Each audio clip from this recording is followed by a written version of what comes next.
হচ্ছে কবর খনন করার ফজিলত কি? যারা কবর খনন করে এটার ফজিলত আছে না নাই? জোরে বল না। দেখেন, ফজিলত আমরা বললে হবে না, ফজিলত তো হাদিসে আসতে হবে।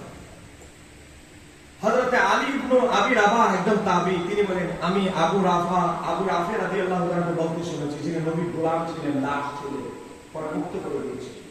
হযরত আবু রাফে রাদিয়াল্লাহু তাআলা বলতেছে, যে ব্যক্তি কোন মুসলমানের কবর খননের কাজ করলো, কবর খননের কাজ করার পর সমাপ্ত করলো, মাটি দেওয়া পর্যন্ত সে উপস্থিত থাকলো, আল্লাহ হাবিব সাল্লাল্লাহু আলাইহি ওয়াসাল্লাম বলতেছে তার ফজিলত কি?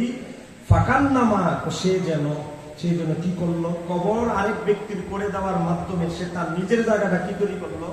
আমার নবী বলতেছে ফাকান্নামা, সে যেন আসকানাহু মাসকানান হাত্তা ইউবআসা, কিয়ামতের আগ পর্যন্ত, তার মৃত্যু এখনো হয় নাই, তার যখন মৃত্যু হবে শান্তির একটা নিবাসের জায়গা সে তৈরি করবে। সে যখন মারা যাবে, হাদিসে এসেছে হাত্তা ইউবআসা, একেবারে পুনরুত্থান পর্যন্ত, মানে হাশরের ময়দানে তার আগ পর্যন্ত সে শান্তির জায়গা নিজে বানিয়ে নিল। সুবহানাল্লাহ। হাদিসটি ইমাম হাকিম নিসাবুরি আল-মুস্তাদরাকে বর্ণনা করেছেন, ইমাম মুনজিরি তারগিব ওয়াত তারহিবের 5305 নম্বর হাদিস বর্ণনা করেছেন, ইমাম হাইসামি মাজমু জাওয়ায়েদের 4068 নম্বর হাদিস হিসেবে বর্ণনা করেছেন। তারপরে তিনি বলেন রাওয়াহু তাবরানী, হাদিসটি ইমাম তাবরানী বর্ণনা করেছেন ফিল কাবীর, তার মুআজ্জামুল কাবীরে, ওয়া রিজালুহু রিজালুস সহিহ, হাদিসের সমস্ত রাবী সহিহ বুখারীর মতো। একটু জোরে বলুন সুবহানাল্লাহ। তাহলে আপনি যদি কিয়ামত পর্যন্ত নিজের বাড়িটা শান্তি মতো বাড়ি রাখতে চান, শান্তির নিবাসের জন্য আপনি অবস্থান করতে চান, শান্তি নিবাসে, এই দুনিয়ার বাড়ি ভাই শান্তি নিবাস না। কবরে যদি শান্তিতে থাকতে পারে, কবর যদি আপনার জন্য শান্তি হয়, আখিরাত তো আপনার জন্য শান্তি হবে। কথা কোন ঠিক কি না? কবর হচ্ছে প্রথম মঞ্জিল। আরেকটা প্রশ্ন, এটা অনেক লম্বা একটা সাবজেক্ট। ওই দিন পটিয়াতে আমাকে এই বিষয়টা দিয়েছে একটা মানুষ, 2 ঘন্টা ওয়াজ করছি, প্রশ্ন করেছেন কবরের তলকিন এবং মৃত ব্যক্তির জন্য কোরআন তেলাওয়াতের এবং তাহলিলের ফজিলত আছে কিনা, এটা তলকিনের অন্তর্ভুক্ত করা। 2টা প্রশ্ন এখানে, একটা হচ্ছে কবরের তলকিন দেওয়া, আর একটা হলো কবরের সামনে মৃত ব্যক্তির সামনে কোরআন তেলাওয়াত করা। বলেন এই 2টার দরকার আছে না নাই? এই প্রশ্নটা জবাব দিয়ে আমার আলোচনা শেষ করবো। বুঝে নিতে গলার অবস্থা খারাপ, তারপরে এখন পর্যন্ত টিকছে গলা, আমি আল্লাহর দরবারে শুকরিয়া আদায় করতেছি। আমি মনে করছি দেখে 1 নাম্বার হচ্ছে কবরে তলকিন।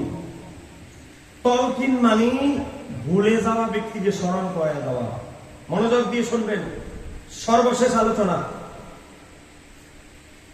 তলকিন মানে স্মরণ করিয়ে দেওয়া। একটা ব্যক্তি একটা বিষয় জানতো কিন্তু হঠাৎ করে স্মরণ নাই, স্মরণ করায় দিতে হচ্ছে। তো কখন স্মরণ করায় দেওয়া? একটা মৃত ব্যক্তি যখন তাকে কবরের মধ্যে দাফন করা হয়, তখন মুনকার নাকিরের, একজনের লাল চোখ, একজনের নীল চোখ দেখে মানুষটা ভীত সন্তুষ্ট অবস্থা এবার কাঁপতে থাকে। নর্মাল তাদের ইমানের পাওয়া এভাবে কাঁপতে থাকে। আমরা তো আব্দুল কাদের জিলানী এভাবে কাঁপতে থাকে, ভয় ভীত সন্তুষ্ট অবস্থার মধ্যে সে কবরের মধ্যে থাকে। এজন্য আলা হযরত ফতুয়া রিজভিয়ার 5 নম্বর খণ্ডে বাবুল আযানে উল্লেখ করেছে, আমরা সুন্নি মুসলমানরা আমরা কবরের পাশে দাফনের পরে আযান দিতে হয়। জোরে কথা কি দিতে হয়? আপনি আযান ছাড়াও আবার অনেক তলকিনের শব্দ আছে, রাদিকুল্লাহি রাব্বানা ওয়া ইসলামের অনেক শব্দ আছে। 6টা তলকিনের শব্দ বাহারি শরীয়তের মধ্যে আমরা ব্যবহার করেছি। ফতুয়া আলমগীর ইতিহাস। আযান হলো এটা একটা তলকিনের বাক্য। আযান শুধু আমরা মনে করি নামাজের জন্য হাইয়া আলাস সালাহ, হাইয়া আলাস সালাহ, আযান নয়। 10 কারণে আযান দিতে হয়। আপনি জঙ্গলে চলে গেছেন, জঙ্গলের ভিতরে গিয়ে রাস্তা হারাই বলছেন কোন রাস্তাটা সঠিক। আমার নবী বলেছে, ও আমার উম্মত, তুমি আযান দাও, আল্লাহ তোমাকে সঠিক রাস্তা, তোমার অন্তর্চক্ষে, তোমার স্মৃতিশক্তির ভিতরে সঠিক রাস্তাটা খুলে দিবে। আপনার বাচ্চা হয়েছে, আপনি কানে আযান দেন। একটা লোক ভয় পেয়েছে, হঠাৎ করে অন্ধকারে ভয় পেয়েছে, ইমাম তাবরানী আল-মুআজ্জামুল আওসাতে হাদিস বর্ণনা করেছে, তার কানে আযান দাও, আজান দিবা, তার ভয় ভীতি দূর হয়ে যাবে। একটু জোরে কন্যা সুবহানাল্লাহ। আপনি এক জায়গায় আগুন লেগেছে, আগুন লেগেছে, আমার নবী বলেছে কোন জায়গায় যখন আগুন লাগবে, ইমাম জালালউদ্দিন সুয়ুতী আল জামিউস সগীর হাদিস বর্ণনা করেছে। এই যে সহিহুল বিহারীর মধ্যে সবগুলো হাদিস দেওয়া আছে। এক জায়গায় আগুন লেগেছে, একজন ব্যক্তি আজান দাও, সব আয়াত খালি পানি ডালার মধ্যে আছে, একজন আজান দাও। আমাদের অনেক জায়গায় দেখবেন আগুন লাগে, এক জাহেলও আজান দেয় না। আজকে দেখে ইমাম কাস্তালানী কিতাবের নাম আল মাওয়াহিবুল দুনিয়া, 3 নম্বর খণ্ডে ইমাম কাস্তালানী বলে, একবার আমি উমরা করতে মক্কায় গেলাম, মক্কা থেকে মদিনা আসলাম, মদিনার একটা বাড়িতে কি লাগলো, আগুন লাগলো। আমি মানুষকে বললাম তোমরা আজান দাও, আজান দিতে দেরি, গায়েবী ভাবে আগুন হঠাৎ করে দিল। ইমাম কাস্তালানী বলে, তখন থেকে হাদিসটা আমি পরীক্ষা করলাম, আমি সব জায়গায় মানুষকে বলি আজান দেওয়ার জন্য। আমরা তো অ্যাপ্লাই করি না। আপনাকে রাগ করছেন আমার কথা? আল্লাহর হাবিব কি বলেছে, কোন জায়গায় জিনের আক্রমণ, মনে হয় আপনি নতুন ঘর বানছেন বা নীরব একটা জায়গা, জিনেদের আড্ডা, খারাপ জিনিসের আড্ডা, আল্লাহর হাবিব বলেছে জায়গায় আজান দেওয়া। আজান দিলে কি বলে জানেন? আমার নবীর হাদিস, সহিহ মুসলিমের হাদিস, হযরত জাবের রাদিয়াল্লাহু তাআলা বর্ণিত, শয়তান, ওই যে জিনরা, খারাপ জিনেরা বায়ু ছাড়তে ছাড়তে, মানে ফাঁদ দিতে দিতে বায়ু ছাড়তে ছাড়তে এই জায়গা থেকে ফালায় চলে যাবে। একটু জোরে করেন না সুবহানাল্লাহ। তাহলে আজান খালি ওই নামাজের জন্য নয়, আজান শুধু নামাজের জন্য নয়, এটা একটা ব্যাপক সাবজেক্ট, আমি শুরুতেই বলেছি। তো কবরে দাফনের পরে কেন আজান দেওয়া হয়? প্রশ্ন, আপনাদের প্রশ্ন আমার জবাব। কবরে আজান দেওয়ার ফজিলত হইল 5টা। একটু জোরে করেন, কয়টা? একবার মহাব্বতে বলেন আল্লাহুম্মা একটু বিনয়ী কোরআন তেলাওয়াত করে দেখেন, মৃত ব্যক্তিকে, মুসলমান আমরা কিন্তু সবাই মরতে হবে, কবরে কিন্তু এটা আমাদের সবার জরুরি। আপনাকে যখন দাফন করা হবে, 2 জন ফেরেশতা আসার পরে আপনি ভয় কিন্তু সন্তুষ্ট হবে। কখন আসবে? সহিহ বুখারীর হাদিস, 40 কদম যখন আমাদের ফেরেশতারা আসবে, আপনি যদি দাঁড়ায় আপনার কোন লাভ হবে না, 40 কদম যাওয়া পরিমাণ টাইম পারে দিয়ে চলবে। এবার আসেন, তখন সাধারণ মুসলমান যারা, তারা ভয় কিন্তু অসন্তুষ্ট অবস্থায় থাকে। তা আমার নবী বলেছে, কেউ যদি ভয় সন্তুষ্ট অবস্থায় থাকে, তার কাছে আজান দাও, ভয় ভীতি দূর হয়ে যাবে। এজন্য আমরা যদি কবরের পাশে দাঁড়ায় আজান দেই, মৃত ব্যক্তির ভয় ভীতি আমার আল্লাহ দূর করবে। নাম্বার 1। নাম্বার 2, এবার আসেন, আল্লাহর হাবিব সাল্লাল্লাহু আলাইহি সাল্লাম বলেছেন, ইমাম তাবরানী তার আল মুজামুল আওসাতে বর্ণনা করেছে, সহিহ বুখারী 7 নম্বর খণ্ডে এসেছে, কোন জায়গায় যদি আযাব হয়, মনে করেন জাহান্নামের আযাব হচ্ছে, সেই জায়গায় যদি আজান দেন, কোন জায়গায় যদি গজব আসে, সেই জায়গায় আজান দেন, আমার আল্লাহ সেখান থেকে এই গজব মুসিবত আমার আল্লাহ দূর করে দেয়। জোরে কন্যা সুবহানাল্লাহ। এবার আসেন 2 নাম্বার পয়েন্ট, আমি বলছি 1 নাম্বার পয়েন্ট, মৃত ব্যক্তির ভয় ভীতি দূর হওয়ার জন্য আযান দেওয়া দরকার। 2 নাম্বারে আসেন, মৃত ব্যক্তিকে যখন প্রশ্ন করা হয়, মান রব্বুকা, তোমার রব কে?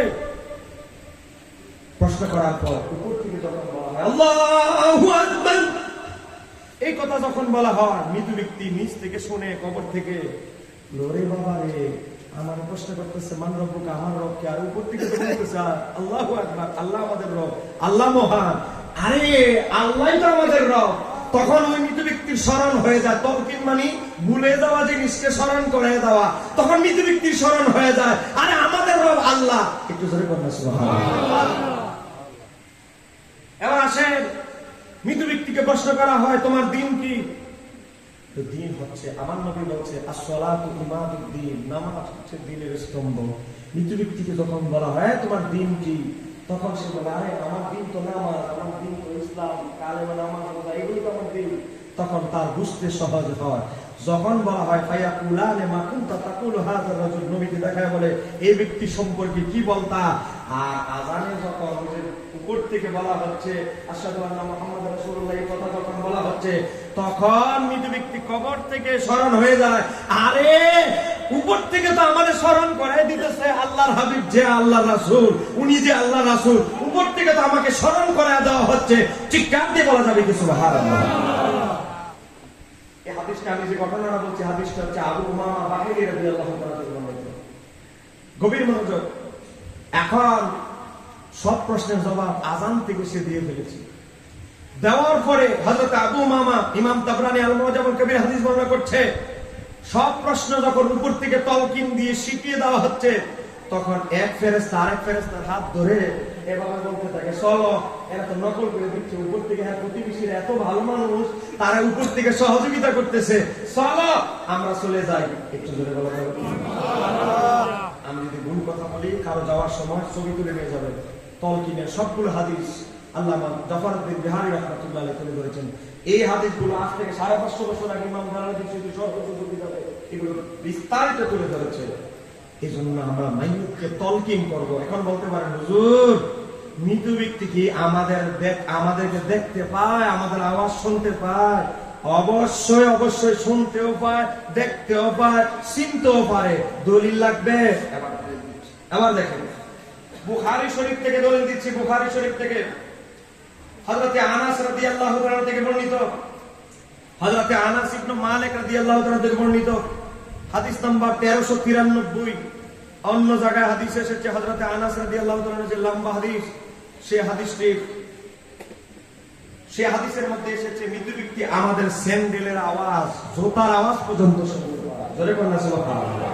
হযরত আনাস বলতেছে, আল্লাহর হাবিব আমাকে বলেছে মৃত ব্যক্তি আমাদের স্যান্ডেলের আওয়াজটা পর্যন্ত শুনতে পারে। একটু জোরে বলেন না সুবহানাল্লাহ। জুতার আওয়াজ আমরা নিজেরাই নিজেদের জুতার আওয়াজ শুনি না, কিন্তু আমাদের স্যান্ডেলের আওয়াজ মৃত ব্যক্তি কবর থেকে শুনে। এবার বলেন চিনি কিনা? আবার চিনার কথা বলছি। হযরত আব্দুল ইবনে আব্বাস বলতেছেন, আন ইবনে আব্বাস ক্বালা রাসূলুল্লাহ সাল্লাল্লাহু আলাইহি ওয়াসাল্লাম, আমার নবী বলছে, মা মিন আহাদিন ইয়ামুরু বিকাবরি আখিহিল মুমিনি, একজন মুমিন ব্যক্তি যখন তার আত্মীয়-স্বজনের কবরের কাছে যায়, এখনো জিয়ারতের দোয়া করা শুরু করে নাই, মাত্র দাঁড়ানোর প্রস্তুতি নিচ্ছে, তো আমার নবী বলতেছে, আপনি আপনার বাবার, ভাইয়ের, মায়ের কবরের কাছে দাঁড়িয়েছেন, আমার নবী বলতেছে, কানা ইয়ারিফুহু ফিদ দুনিয়া, আপনার মা, আপনার বাবা দুনিয়াতে যেভাবে খোকাকে, নিজের সন্তানকে চিনতে ভুল হয় না, আপনার মা বাবাও কবর থেকে আপনাকে চিনতে কোনো ভুল হবে না। এখানে শেষ নয়। এরপর আপনি যখন আপনার মায়ের কবরের বরাবর গিয়ে বলেন আসসালামু আলাইকুম ইয়া হালাল কবর, তখন কি হয়? আমার নবী বলছে, ফায়ুসাল্লিমু আলাইহি ইল্লা আরাফাহু ওয়া রাদ্দা আলাইহিস সালাম, আপনি যখন গিয়ে বলেন আসসালামু আলাইকুম ইয়া হালাল কবর, আপনার মা, আপনার বাবা আপনার চেহারাটার দিকে তাকায়া তাকায়া আপনার সালামের জবাব দিবে। সুবহানাল্লাহ। এজন্য আমরা সুন্নিরা বলি, কবর জিয়ারত হবে কবরের দিকে ফিরে। জোরে বলেন, কবর জিয়ারত হবে কিসের দিকে ফিরে? কারণ মৃত ব্যক্তিরা আমাদের দিকে তাকায়, মৃত ব্যক্তিরা আমাদের দিকে তাকায়, আমাদেরকে দেখে, আমাদেরকে চিনে। আর ওয়াহাবিরা বলে কি, জিয়ারত মানে সাক্ষাৎ। আর আপনি সাক্ষাৎ করতে এসেছেন, আপনি মৃত ব্যক্তিকে না দেখতে পারেন, কিন্তু মৃত ব্যক্তি ঠিকই আপনাকে দেখতে পাচ্ছে।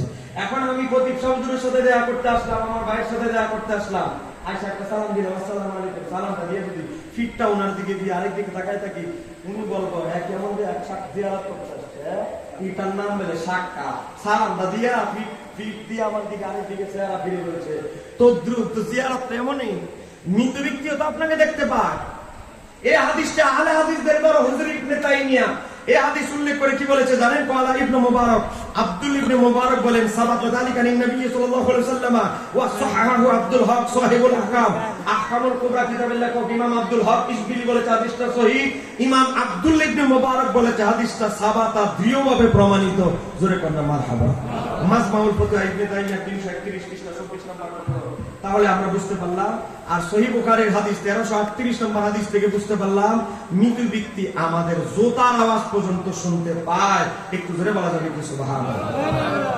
তাহলে আমরা যদি উপর থেকে অন্তত তলকিন দিই, আযানও যদি অন্তত না দেন, আযান দিলে অনেক বেশ ফজিলত, আযানও না দিয়ে যদি অন্তত শিখায় দেন, আলহামদুলিল্লাহ রাব্বাল আমিন, তুমি স্মরণ করো তুমি ইসলামের উপরে সন্তুষ্ট ছিলে, ইসলামকে দ্বীন হিসাবে পেয়ে সন্তুষ্ট, মুহাম্মদ সাল্লাল্লাহু আলাইহি সাল্লামকে রাসূল হিসাবে পেয়ে সন্তুষ্ট, এভাবে যখন আপনি বিভিন্ন তলকিনে দোয়া শিখিয়ে দিবেন, মৃত ব্যক্তি কবর থেকে, আপনি মৃত ব্যক্তিকে এখন এই মুহূর্তে 1 কোটি টাকা দান করার চাইতে আরো বেশি ফজিলত হবে তাকে যদি আপনি তলকিন করিয়ে, তলকিন দিয়ে অন্তত মুনকার নাকিরের সওয়াল জবাবে সহযোগিতা করে।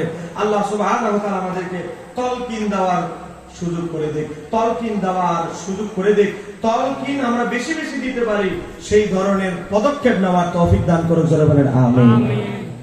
আরেকটা প্রশ্ন, এটা সম্পূরক প্রশ্নের একটা শাখা, প্রশ্ন করেছেন যে কবরের কাছে কোরআন তেলাওয়াত করা, কবরের নিকট কোরআন তেলাওয়াত, বলেন কবরের নিকট কোরআন তেলাওয়াত করার সওয়াব আছে না নাই? দেখেন আমি জাস্ট আপনাদেরকে এই মাসালাটা দিয়ে শেষ। দেখেন আজকে কথিত আহলে